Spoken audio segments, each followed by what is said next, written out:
তাল গাছ এক পায়ে দাঁড়িয়ে, সব গাছ ছাড়ি উঁকি মারে আকাশে।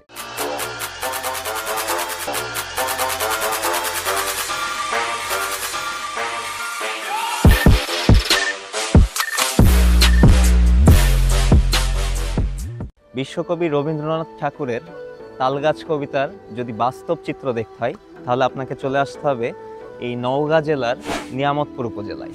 আর আমি এখন দাঁড়িয়ে আছি নওগাঁ জেলার নিয়ামতপুর উপজেলার এই তালতলি রোডে। মূলত এই গ্রামটির নাম হলো ঘুঘুডাঙ্গা। আর ঘুঘুডাঙ্গা থেকে শিবপুর পর্যন্ত যে রাস্তাটি আছে, এই রাস্তার দুই পাশেই মূলত এই সুন্দর তালগাছগুলো আছে।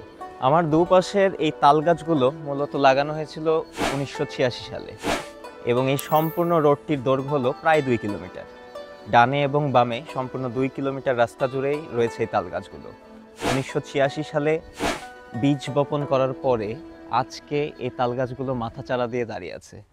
সো চলুন আমরা দেখে আসি এই সম্পূর্ণ তালতলি রোড অর্থাৎ ঘুঘুডাঙ্গার এই বিখ্যাত রোডটির কিছু ওপর থেকে চিত্র।